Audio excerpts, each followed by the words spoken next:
Welcome into the CHGO Blackhawks Postgame Podcast, our first of the 2024-25 preseason. We're here. We're here. The Hawks lose 4-2 to the Detroit Red Wings at home at the United Center. Not fun. Not the fun outcome we wanted, but there is a ton to talk about. Thanks, everybody, for being here. We're excited to see you as the only postgame show in town.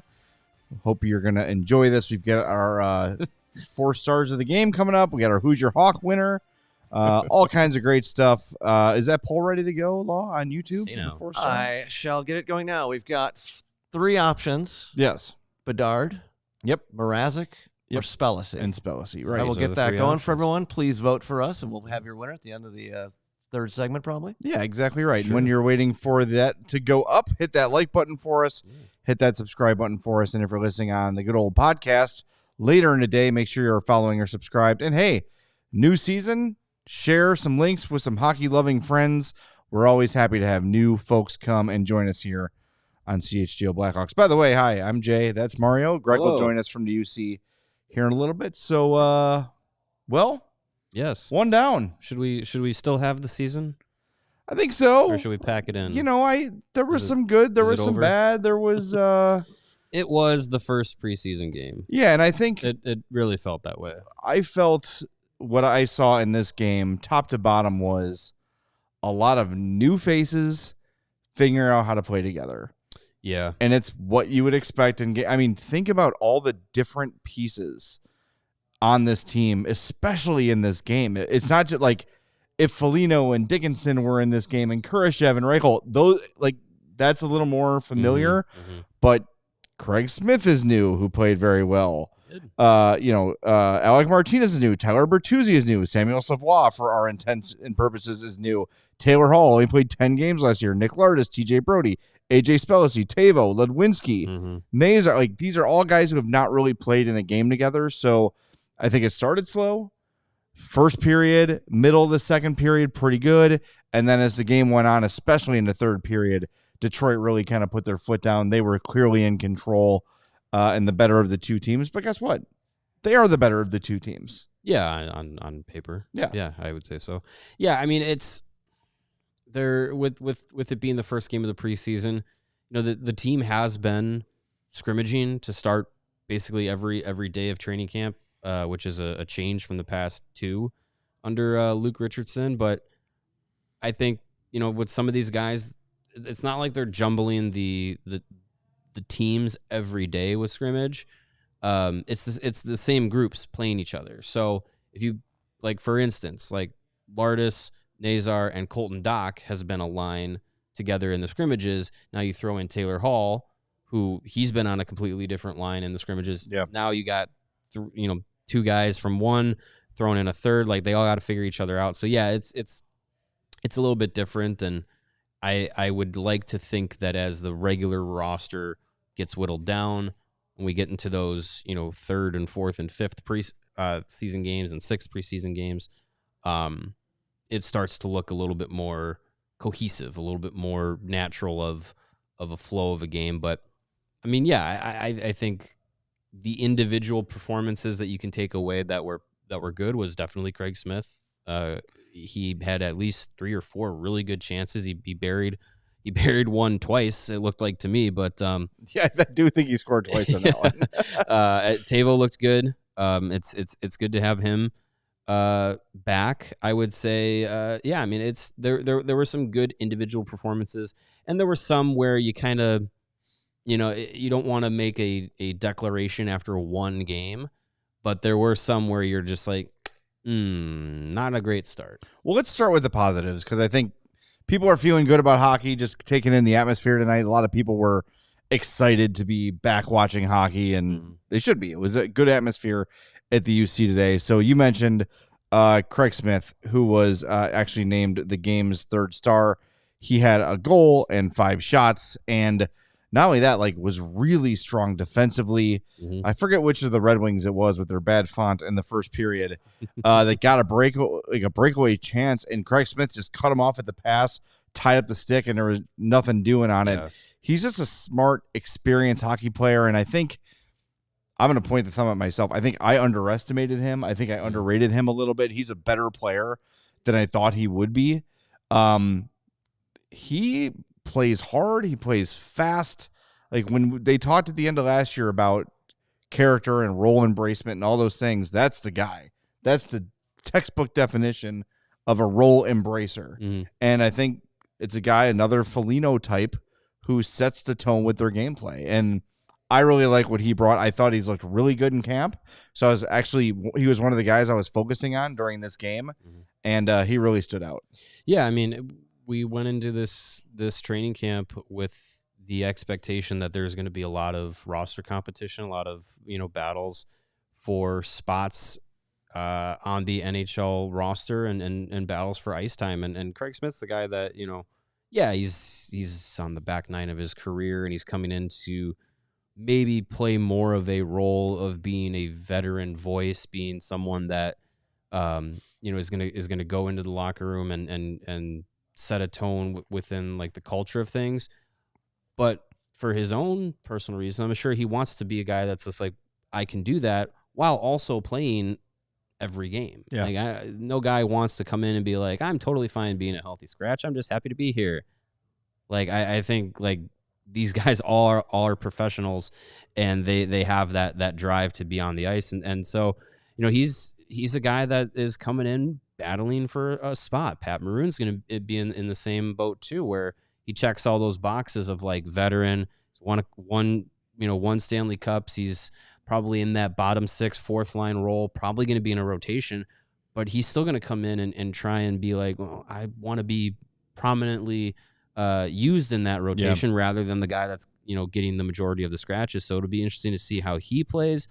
Ryan Donato, I felt like, had a pretty good game too. He's also fighting for NHL minutes, and I think that was all good to see, and by design for Kyle Davidson to say, like, not only to the veterans that are coming, not only to the young guys that are here and part of the future and trying to develop, but also the veterans are like, we talked this offseason about, like, there seems like there might be one too many forwards or one too many defensemen.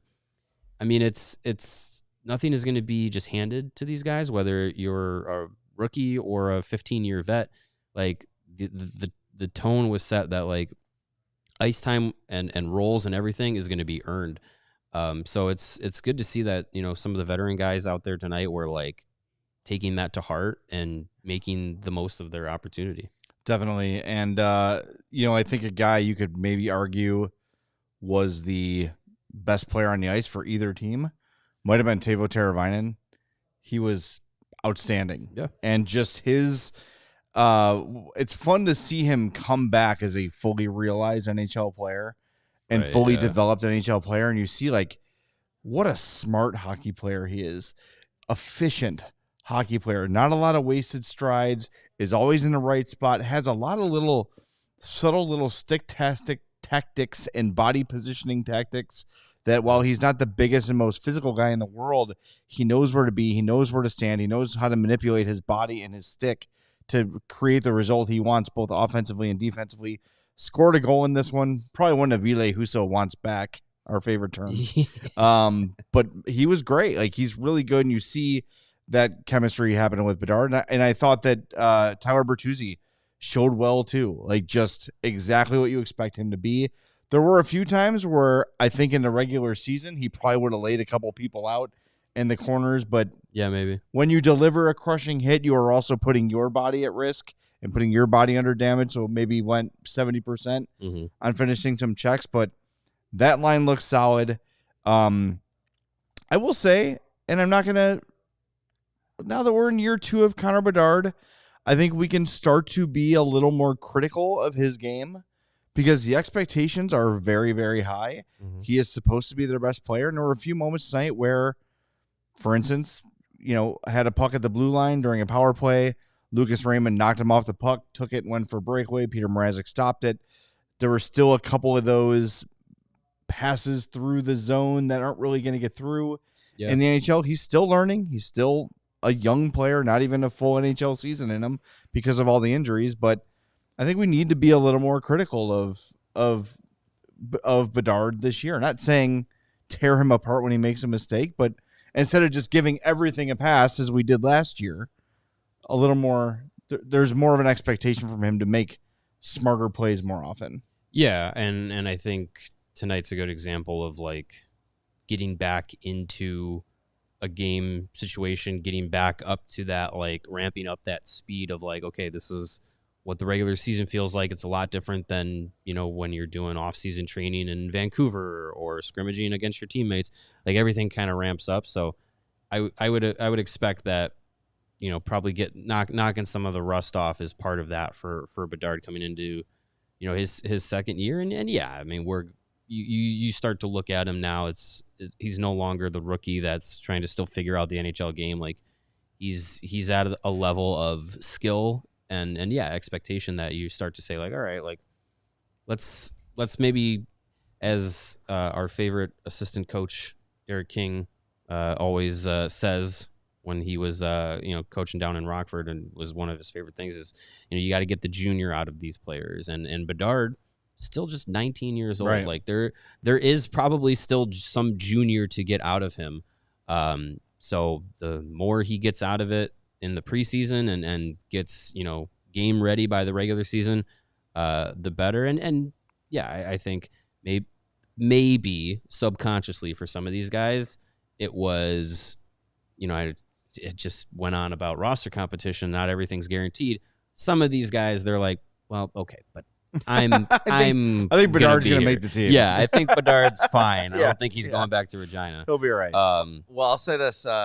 People in the chat are agreeing with you because Connor is not winning the current the poll. The 4-star poll. And also maybe he heard we weren't going to do Connor's Corner anymore. Maybe he's upset. Maybe he's just like, I don't need to worry about stats anymore. That's true. Yeah, that he's focusing on his defense. That extra magnifying glass. Yeah. He wants to win a Selkie. Yeah. Yeah. So I think it's again, game one of the preseason. I don't think is the space to make grand declarations about the rest of the season, but you definitely want to make sure that the guys that you're expecting to be the top producers and the go-to guys, even in a preseason game, you can rely on them. Right.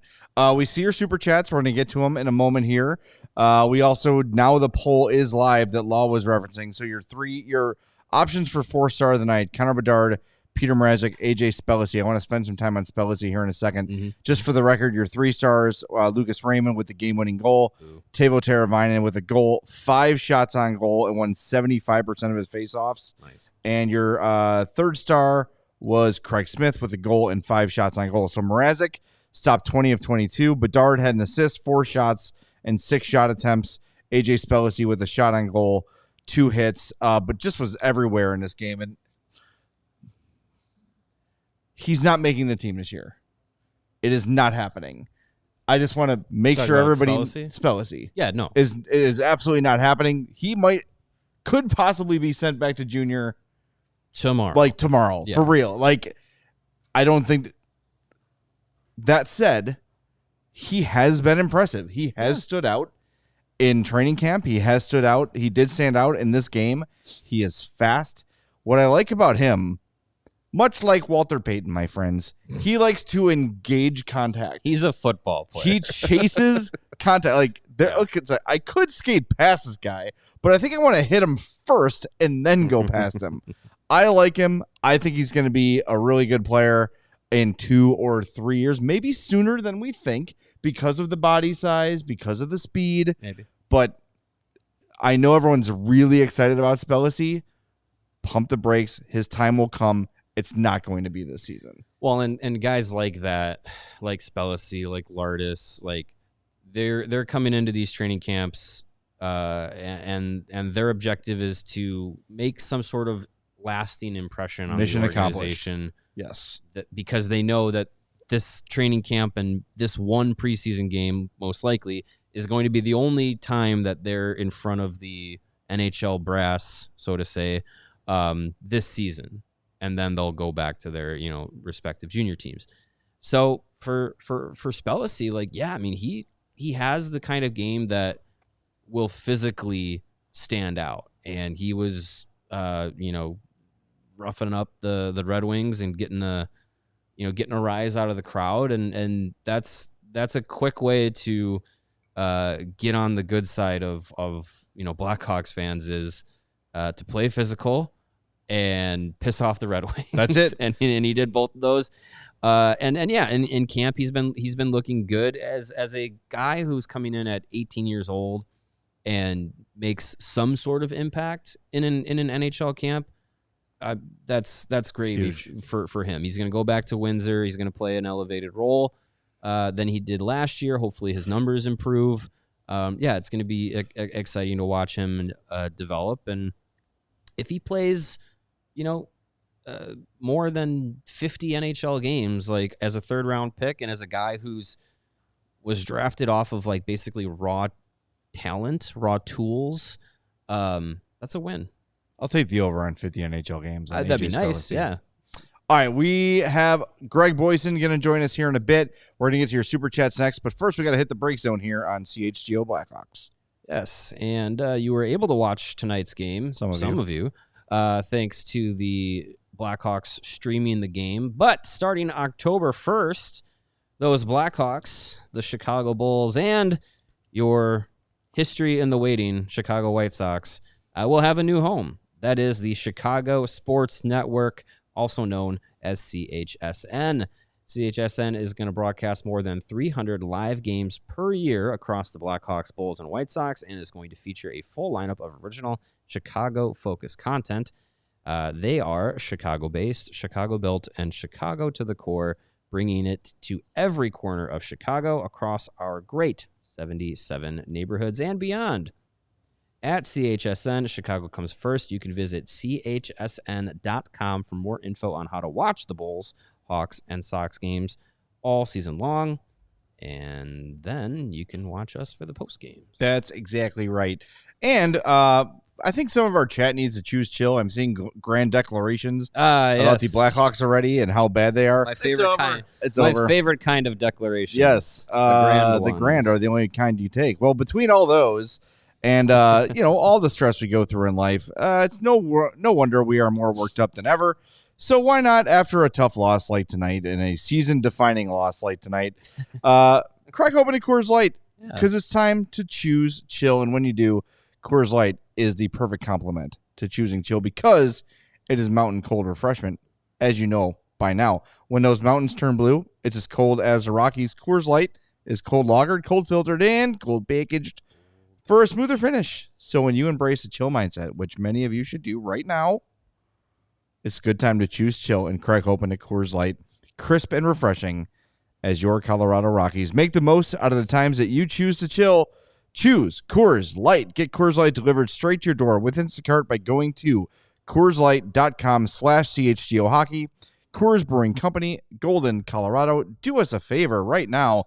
We have 250 plus people watching and only 70 plus people liking. Bad math. Yeah, please smash that like button for us. Please, please, please. We would really, really appreciate that. Ooh. That would be very, very helpful. Let's get to our super chats right now. I know we had a $10 one from Lebowski5. Lebowski says, my takeaways, Christ Smith can fly and Korch needs to stop that predictable, unnecessary spin move in his own zone. He needs to start in the AHL. It will help his 20-year-old development. I got to say, my hate for the power play drop pass is in midseason form. Yeah, he is. Again, Korchinski takes it very literally that it is a slingshot power play. And I'll say this. Preseason, they're working on systems. They're working on a power play, so they're probably going more by the book in the preseason than they might adjust a little more in the regular season. Mm-hmm. But yes, I will say, though, Korchinski was definitely putting the puck on net more today. Yeah. And I did not hate his game by any means. Finished a +1, 18:42 of ice time, 2 shots on goal, 2 more shot attempts, a block shot. I think Korchinski looked fine in this game. I think he played pretty well. Yeah, I'm just emphasizing the one play that he made that really set me off. Yes. But it is easy to set me. It could have been anybody right was doing it. It could have been Patrick Kane doing that in his heyday, and I still would have hated it. But yeah, I think Korchinski had a positive game for the most part, and I think for him, he's again one of those guys that we've talked about it basically since all the free agent moves were made. You look at it and it's just like there's kind of just one spot defensively that's up for grabs, and it's the spot that he had last year, and he's got more competition for it. And not only because Wyatt Kaiser is a viable option, the development of a guy like Ethan Del Mastro presents himself as another viable option, but because also now Korchinski has the ability to go to the AHL, that kind of throws a different wrinkle into it. Where last year it was just like, well, we're not going to send him back to the WHL, no point, so bad he's habits. here. Like, figure it out, kid. Like you go out and get him. But this year now that with the opportunity to go to Rockford, if he needs to, it's there. So he's also kind of working against that to stay in the NHL. But no, I think for his first game, there's still some things, just like Bedard. Like there are a couple times where I'm just like, the stick handling and the decision making. We know it's the preseason. Just you got to get used to it faster. Yeah, like, get your brain firing a little bit faster. And yeah, I'm sure by the end of the preseason, once the regular season starts, those things will be happening. But I think coming into this year, knowing the expectations are raised and the talent level across the board is raised, we're kind of in that mode of like, okay, preseason qualifier, sure, but let's get moving here. Like let's start seeing some good habits and some good progress. All right, Greg is standing by, but we do want to hit Alex $2 super chat. Very frustrating that the game was geo-blocked. Why? Question mark. I believe that's because WHY. the Blackhawks hate their fans. That's it. They don't want you to watch. They want you to be upset. It is the Wirtz family sticking it to you because they don't want happy fans. No, it is as this is an official NHL game, it is subject to the NHL's geographical broadcast rules. Yeah. And I say this with the CHSN thing too, and this is going to become my new hated topic. I'm already tired of it. The TV thing, we don't have any control over it. But just understand, the Blackhawks want you watching their games. It is how they make money. They sell advertisements. They reach more viewers. They want you to watch their games. They're not trying to piss you off or anything. Could they have handled it better? Could they have said from jump, we're going to broadcast these games, but they'll be geo-blocked? Sure, I'll give you that. Probably. Mm-hmm. They could have done that. Maybe they didn't know. This is an uncharted territory for the Hawks here. So maybe they didn't know until the game started that, oh God, we have to follow these rules too. Who knows? That could have been handled better, but I'll say, expect this until October 1st. That if you weren't able to see it tonight, you're not going to be able to see Friday or Saturday either. Right. But you're going to get to see us Friday and Saturday. Yeah, that's going to be just the expectation for those next two games is if you couldn't see it tonight, I'm sorry. Wish we could do more about it, but we personally can't.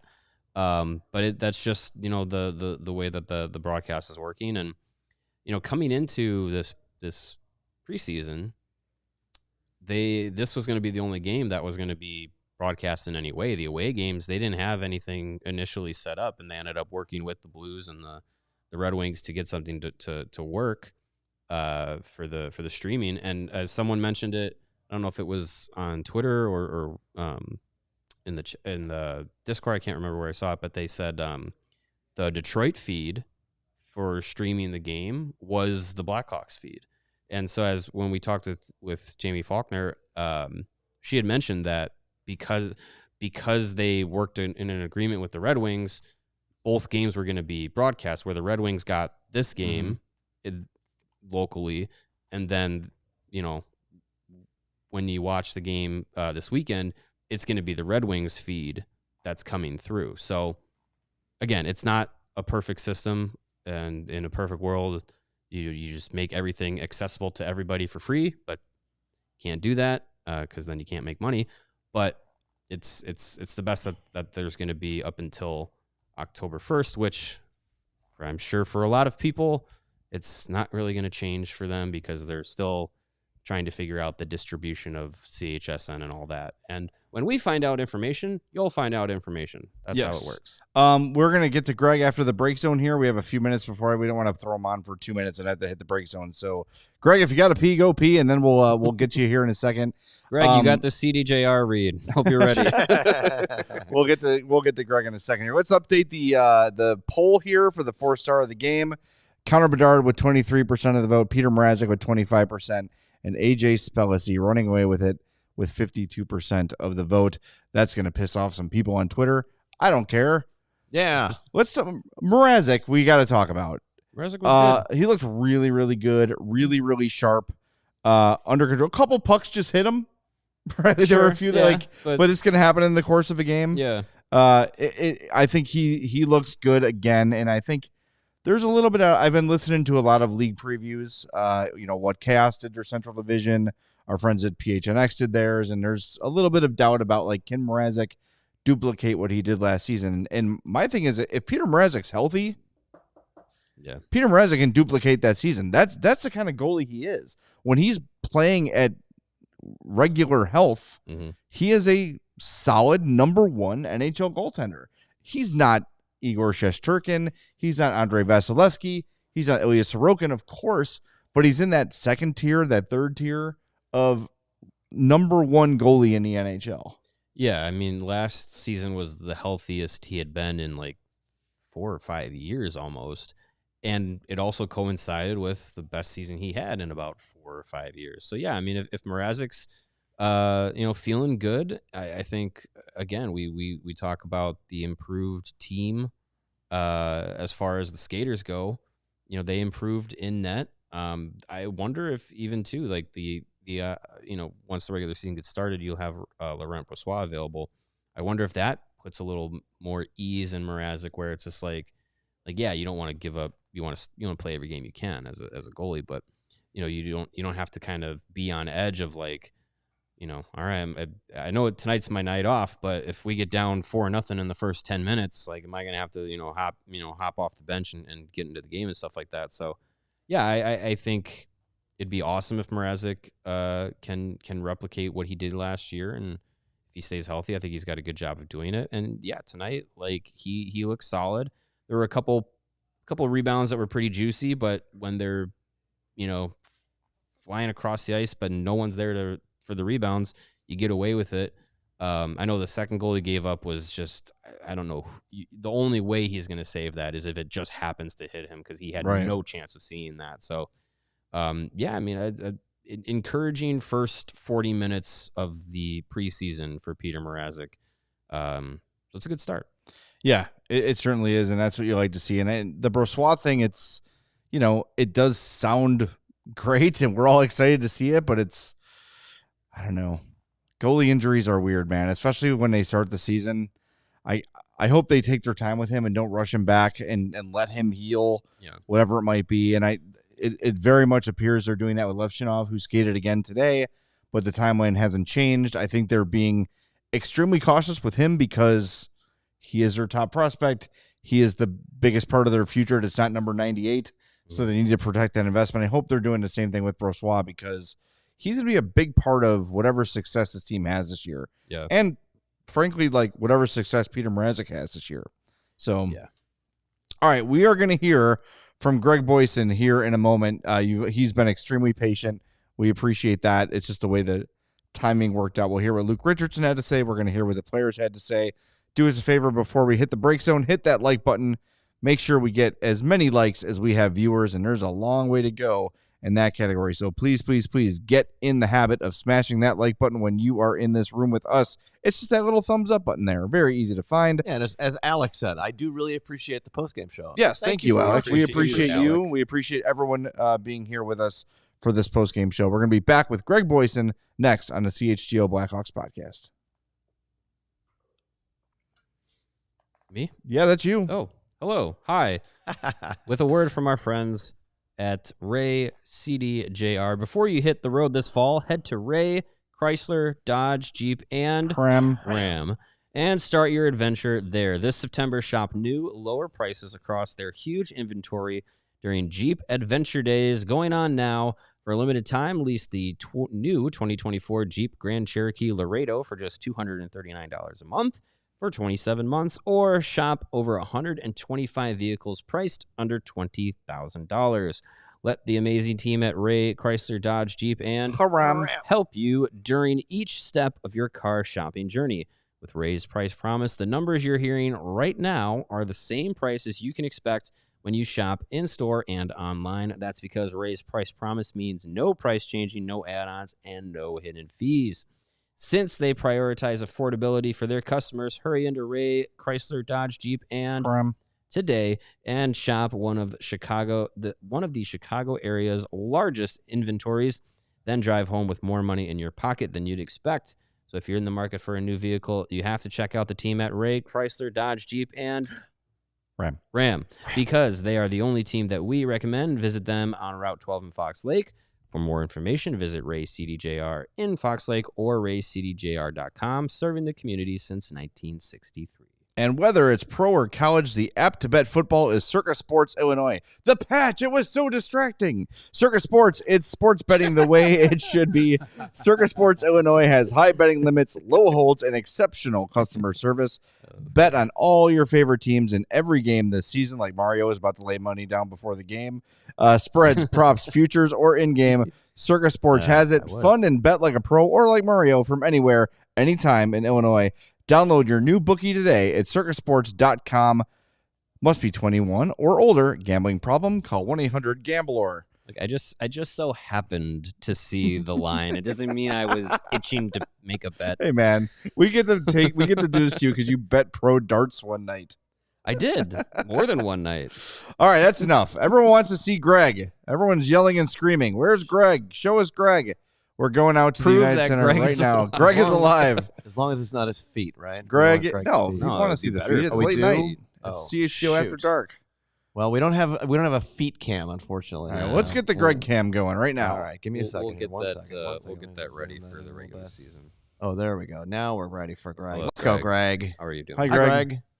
Greg, wake up. Yeah. Oh, hey guys. Wow. Hi. How's it going? I forgot what happened. Oh yeah, there was a game tonight. I see we having a lot of big-time declarations after one preseason game with half an AHL lineup. Never change, Blackhawk fans. It's amazing. Yeah, we started the show. The first half hour of the show has been the good. So I want to start with you there. Who stood out to you? And then we all had to spend some time on the bad because there was definitely some tonight. Well, I'm sure you guys talked about AJ Spellacy. He was impressive. He ball of energy out there, playing like his hair was on fire. All the cliches you want to use, but he stood out to Luke Richardson. He stood out to Craig Smith after the game. Said he had enjoyed playing with him. So he was obviously an effective player. Teuvo Teravainen was awesome. Even though he said he didn't have a good game. I don't know. I was watching a different game, but those competitive guys are always going to be hard on themselves. And one guy, obviously Craig Smith with the goal, very impressive game. And we also had. I actually liked what I saw from TJ Brody. I thought he had a nice, solid game. Playing out there with Alex Vlasic, but he seemed to always be in the right place, which is what you want from your veteran defenseman. Well, according to our former friends at the Blue Lines, since I don't know if we're using them this season anymore, We don't need them. Teuvo Teravainen, the best game of any player on the ice tonight, according to those analytics. I was right. I said he looked like the best player on the ice. Look at me. Look at that. I should do a hockey podcast for a living. Sure, let's start one. Yeah. One guy we've not mentioned that was good, and shame on me. It's my guy. I am ready to say Samuel Savoie is an NHL player. It's not going to be this year, but he fits. Like, that's a guy that can play on a bottom six at this level. I'm ready to say that with a little more fine tuning, with a full season or 3/4 of a season in Rockford. Like, that's going to be a guy, and maybe he's one of those guys you just call up all the time. Maybe he's never a full-time guy, but I really liked his game today too. He showed some speed despite having his femur shattered last year. Obviously feisty, looking to stir stuff up. So he stood out a little bit to me. Who did Luke Richardson mention in the positive today, Greg? As I mentioned, AJ Spelliscy, of course, was one of the first players everybody wanted to talk about tonight. Take that, Twitter gatekeepers. He liked what he saw from Kevin Korchinski tonight. He said that, there were a few times where he looked like he was taking all those coaching messages and video sessions from last season and started to apply it.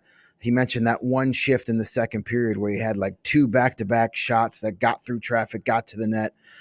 Mentioned that he was setting his feet and stopping his feet a lot more when it came to shooting, as opposed to getting the puck and then stick handling or trying to move into a better lane. He mentioned that he had those 2 shots back to back, and then later in that same period, he went back to his old habits where he got the puck, took a couple strides, tried to stick hand, and by then the lanes had closed. So they're preaching to him, get puck, shoot puck. And he did that a few times.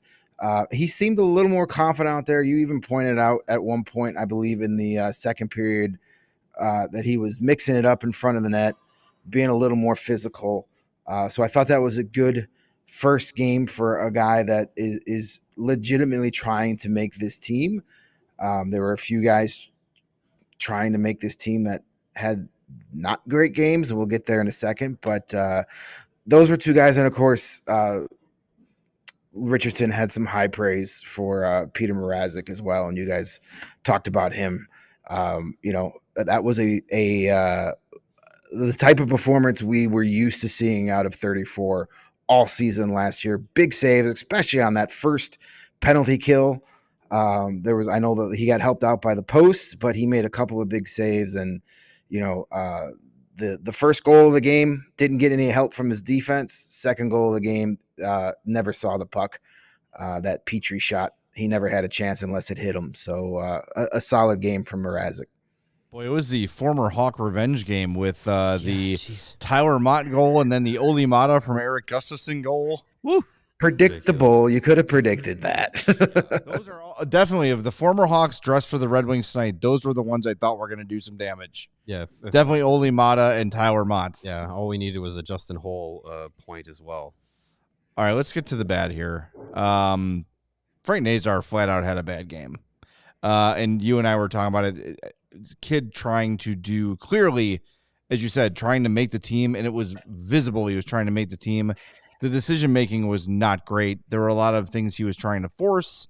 I think he did get better later in the game, sort of settled down. I saw him, try to provide some screens here and there, made a couple nice passes. But we have to remember, as exciting as those 3 games were from Frank Nazar, he's another guy. He's not Connor Bedard. He's not a guy who's going to come in and be great right away. Test 1, not so great. And when I wrote my season preview, I basically said, Frank Nazar needs to leave no doubt to make this team. I don't know if he didn't make the team because of tonight, but he certainly didn't help his case. No, tonight didn't automatically send him to Rockford, but it definitely got him one step closer that way. Luke Richardson, said that it was sloppy to begin with, but he got better as the game went on. He mentioned he was really good on the penalty kill. He actually got Joey Anderson a great shorthanded scoring chance, but he missed the net, and that could have tied the game. Credited him defensively, saying that as especially in the third period, he started to, like a light went on. He started to click where to be in the defensive zone. And that is going to, I mean, if he plays well defensively, that's going to help him make this team as well. But Luke made a good point saying when he got here last year, he was riding high off of a great season at Michigan. Tons of confidence. And now you're starting over. That's all over. All that momentum is gone. So you're starting from scratch, and you get here and you get on the ice your first game. You're a little nervous. You got a lot going through your head, and they kind of told him midway through that game, just play. Like, stop thinking and play. And he looked like a kid that was nervous, trying to do too much. And I would assume they've got 5 games left. I bet you Nazar plays in 3 to 4 of these remaining games. They're going to give him every chance to play himself on this team. Yeah, I think that's likely going to be the plan with a lot of these guys that are like bubble players, I quote unquote bubble players. I feel like they're going to get the majority of the games played. And yeah, I think Frank Nazar is a guy that's going to benefit from that, especially with the first impression on a new season. Being this one, it was just not there. And yeah, I think you guys are right in saying that he's probably was doing a little bit too much. I think probably ramping up because it's, he's playing against the Red Wings and being a guy that I'm sure grew up rooting for that team, living 30 minutes away. There's a little extra, extra juice to playing the Red Wings and even in a preseason game. So yeah, I think a couple extra factors there. Hopefully, for a lot of these guys, I think hopefully it's a, okay, we've gone through the first preseason game, we've kind of got that out of our system. Let's all settle into this a little bit. Like I think there's a lot of excitement in coming into training camp. There's a lot of the expectations are up. The pace and the physicality of practices have been ramped up with the scrimmages, and that's been great. I think now we're seeing like maybe there is some like settling needing to be done as everyone's kind of come in with a lot of hype, a lot of excitement. You kind of got to make sure that you're putting all that energy into the right spots. Yeah, and if Nazar doesn't make this team out of camp, and it's probably the likely outcome, even before camp started. It's not time to start saying, "Oh, he's a bust. He's not going to make it." Like another game or two like this, and it's obvious he needs that AHL time. He needs that time where not every game is necessarily performance driven, where you can go have a couple of bad games, and it's not going to take you out of the lineup. It's not going to take you out of top. Like if he goes to Rockford, he's going to be top line center. He's going to be top power play.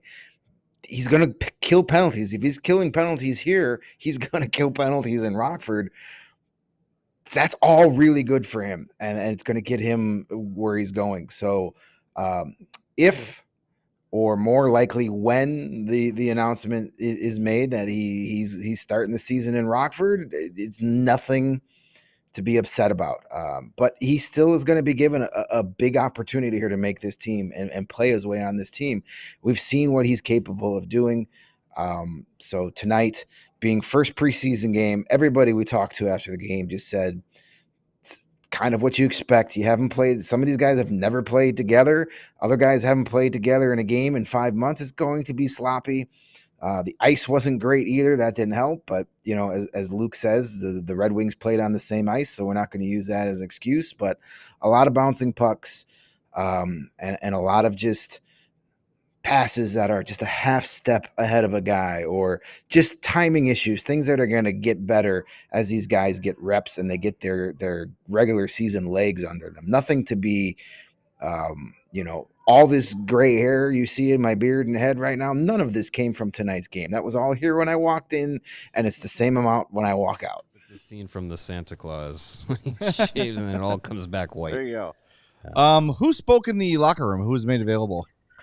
We talked to Craig Smith, Blackhawks legend, the returning Finnish wonder Teuvo Teravainen, and Connor Bedard as well. So we got quite the group, and I believe all three of those guys combined was under 6 minutes. Not a lot to talk about. And they all kind of echoed the same thing as like, first game, we've got a lot of things to clean up. We're going to work on it, and things will get better. We just need more reps. And, that's exactly what you would expect those guys to say. They didn't make any grand declarations? No, I do believe Connor Bedard said that Frank Nazar is a bust and they should have never drafted him. Quote. So Direct quote. Yeah, I couldn't hear. I'll have to review the my recorder to make sure that's what he said, but I think that's what he said. Yeah. We were talking earlier in the show. Now that it's his second year, I think we can all be a little more dissecting of Connor Bedard's game. And not just say, oh, let's be excited he's here and he's this great young player. And now there's some expectations. We're talking realistically about an 80 to 90 point season is kind of the expectation. And there were some of the same mistakes we saw from him last year. The one that stood out the most, a lot of people talking about it in the chat, where he's on the power plays at the blue line and Lucas Raymond just knocks him off the puck and takes it for a breakaway. Fortunately, Peter Mrazek bailed him out and made the save. And there were some very impressive Bedard things tonight, too. Like, don't get me wrong. He did the toe drag right in front of the net, whiffed on the shot, but still made the nice move. Had a couple really good looks that were just saved or didn't get through. So a good game for Connor Bedard overall. But when we're talking about generational, we're talking about best player on the team. We're talking about the guy who's going to lead this team into their next, contention. I think we can be a little critical, and I think there were some things in this game. Most glaringly, again, that turnover at the blue line. It's got to be talked about. Yeah, for sure. That wasn't a great play. And it didn't help. Seth Jones took the puck down and was behind the net, and nobody, and I know it's the power play, but you still got to get somebody to rotate back to take that spot. Nobody did. So when Bedard got that puck and was at the blue line, there was no help there. And Lucas Raymond knew that and just quickly got that puck out of there. So it was a bad turnover, but there should have been somebody else up there when, Seth took that puck behind the net. One of the other guys should have rotated up to that blue line to give a little extra protection. So at least there would have been a second guy there to possibly slow him down and not have a breakaway happen there. There was a play in the third period late in the game. The puck just found Bedard all alone right in front of the net with Sebastian Cossa, and he didn't score. And in the back of my head, I'm going, you've got to bury that one, kid. Like, as you're saying, if this is the year that he takes that next step, this is the year that, we've read all these preseason articles of all these pundits predicting he's going to explode this year. You've got to score in that spot. You had a AHL goalie sprawled on the ice and no one within 5 feet of you, and you don't put it in the net. First preseason game, you get the pass. That happens in the regular season. You're going to hear about it. He's going to literally explode, Jeremy Roenick. All right, before we update everybody on the new scoring system for Who's Your Hawk, because that's important, we have to debut the scoring system today. Are there any nuggets or tidbits from the postgame that we haven't mentioned yet? Tidbits. Nothing that I can think of. It sounds like only one group of practice tomorrow, so I'm imagining all the guys that played tonight get the day off tomorrow. But no, that was a pretty straightforward post game. Not a lot, you're not going to get it too many giant thought nuggets coming out of it. The first preseason game of the year. Yeah, giant thought nuggets were great at Riot Fest. Yes. Isn't that the guy from Arcade Fire's side band? Correct. All right, so Greg, as we last year battled through Who's Your Hawk and who wins and blue lines and all that jazz, our fearless stat man, Greg Boysen, led the charge and created a scoring system that this is good. I like it. So why don't you explain it since it's your handiwork? You got it handy or you want us to do it? Nope, it's up here on the screen. I can seize it. Yes, so the way we're going to do it is you pick your guy. You get 3 points for a goal, 2 points for a primary assist, 1 point for a secondary assist. Plus, you get a bonus point if any of those goals or assists come on special teams or is the game-winning goal. Then you're also going to get a half a point added for every shot on goal, a block shot, a takeaway, and a hit. And we also add your plus minus number to it as well. And that was not good for the two of you tonight. No. But I will preface this. I looked at our final scores and I got the game scores that we used all last season, and nothing would have changed. But at least now we have a point system where we're going to use the point system instead of wins to do our season standings. Probably won't make a difference in the end, because if you win 35 of the 82 games, you're probably going to lead in points too. But it just will make it seem maybe that it's closer than it needs to be. All right, the graphic is going to need a wins and a points category now. Just points. I mean, if we want to put wins up, they're fine. But maybe we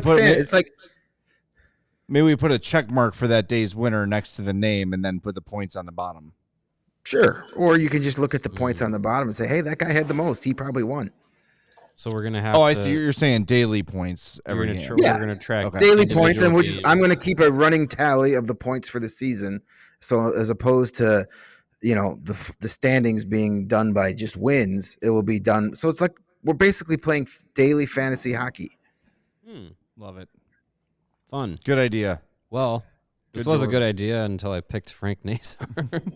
Hey, I picked Taylor Hall. We have not talked about him at all.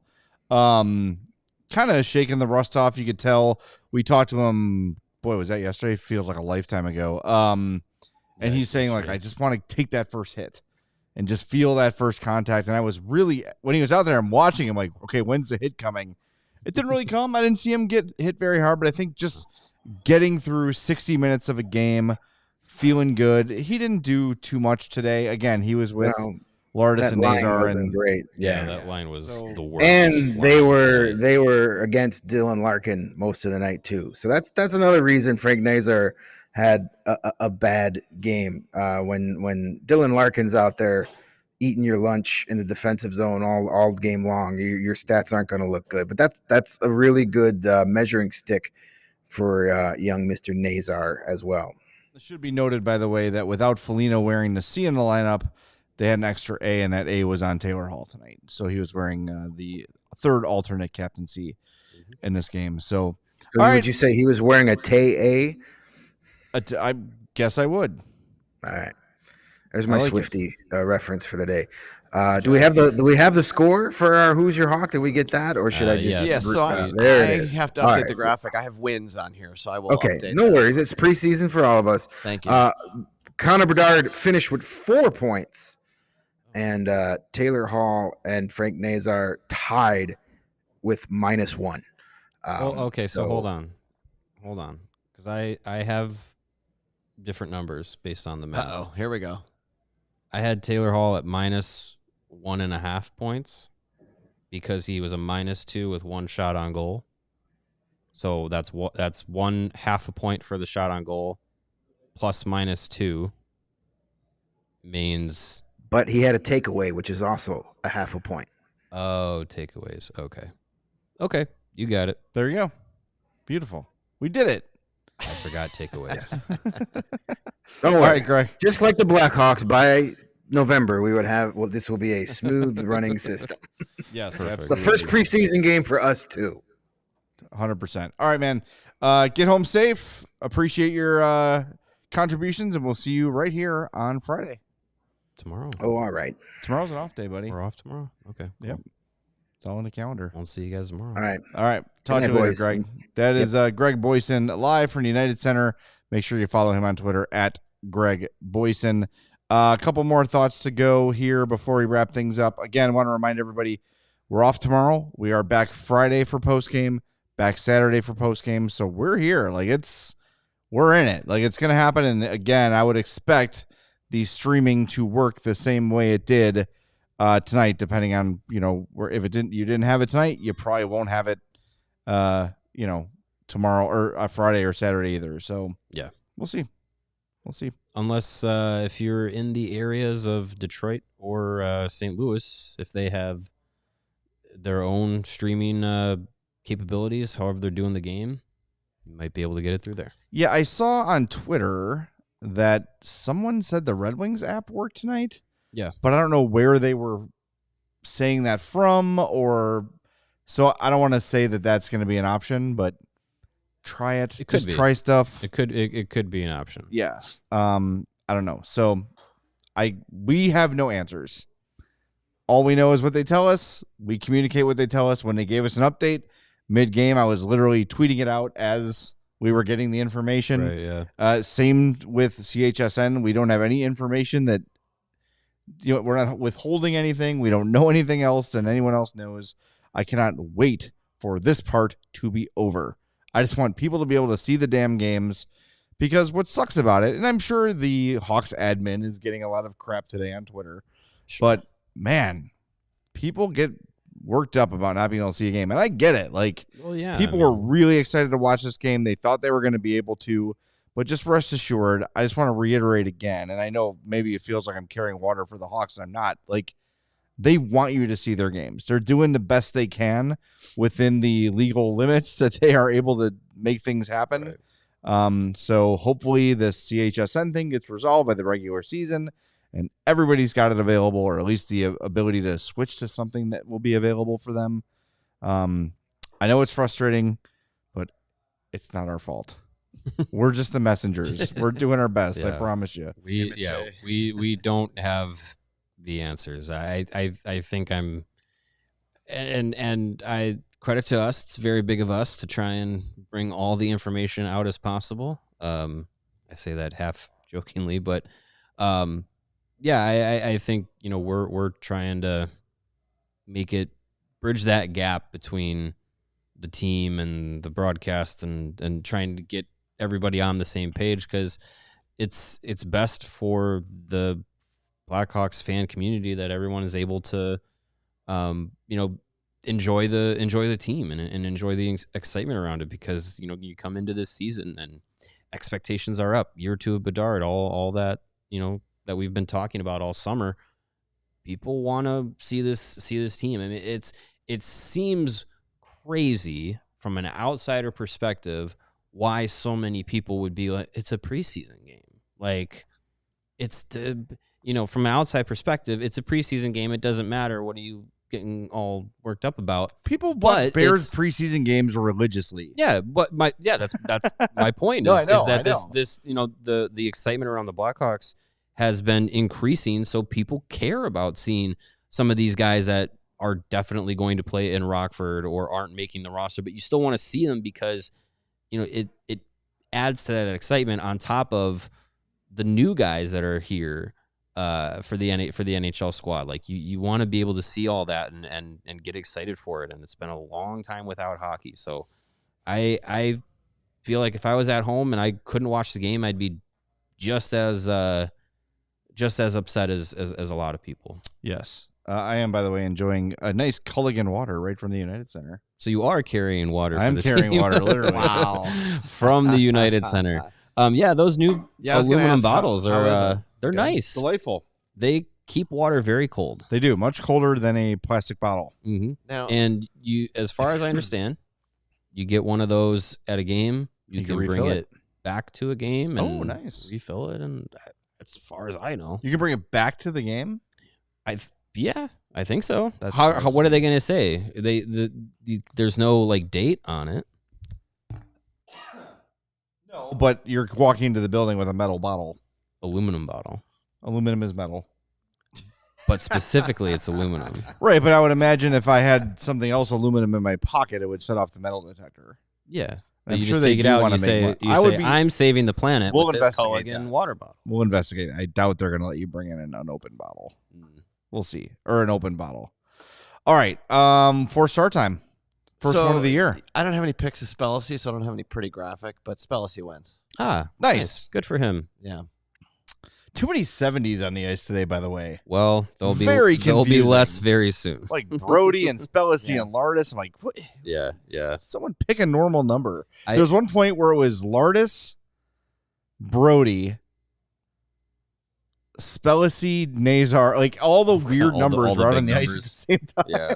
It's like, this is very hard to follow. Today was an exercise in getting used to some of these, not only the new guys, but the number changes. Watching Korchinski, it was funny. I was watching him and I was like, did he slim down? Yeah.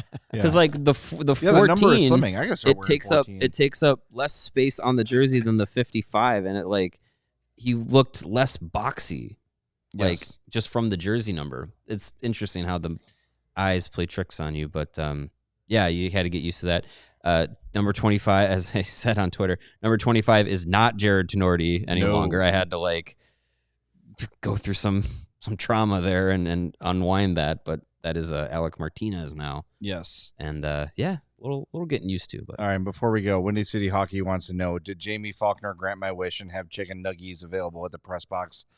No, I don't think. Again, maybe opening night. Just as Luke Ridgerton wasn't sure how much time Peter Mrazek was going to play because the goalie coach handles that, I don't think that Jamie Faulkner is so granularly involved into the press box meal. I think that is handled by the press box meals staff. They do a fantastic job.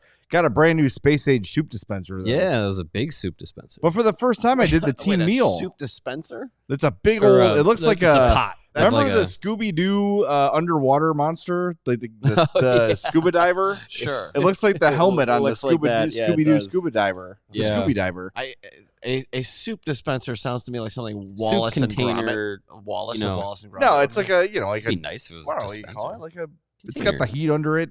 It's metal. Soup The pot. soup's Sure. in it. Soup pot. Soup pot. Yeah, Yeah. exactly. How was the team sponsored meal? The team meal. I got to tell you, Not team for meal. $11, I had the option of salad, which I'm in public, so I had to like fake a salad. I don't want to be the guy that just fills my thing up with like chicken and mac and cheese. So I got a little bit of salad, the vinaigrette. You get a bowl and put more mac and cheese in it. You can get salad. So you pay $11. You just take what you like, fill your box with what you want. So they had barbecue chicken, which is delicious. That's what I did. They had build your own beef and cheddars, mac and cheese, rice, fruit.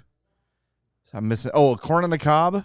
Oh, wow. Yeah, that pretty good for $11. Good job. That's not bad. I mean, it's cheaper than going through the drive-thru these days. So Yeah, cheaper right, than the for real. terrible meal I had at Third Rail Tavern. I'll throw them into the bus. oh That wow, was that terrible. is a bus toss. Yeah. Wow. Terrible bar. Never at the barn hockey bar No, never. or Salerno's. I will say I did appreciate that we have a general manager in the NHL that uses the scooper for the gummy bears, as Steve Yzerman scooped his gummy bears with the scooper like a proper gentleman. Ah, the Iser plan in action. All right, we are off tomorrow. We are back Friday for another post-game show. We're not doing preseason. No. Yeah. All right, so we're going to be post-game on Friday. So if you can't see the game, we will see it for you and give you everything you need to know. Let's hope the Hawks pick up a win. We'll talk to you Friday after the game right here on the CHGO Blackhawks Podcast. Detroit sucks! Detroit sucks! We all silly like the mayor.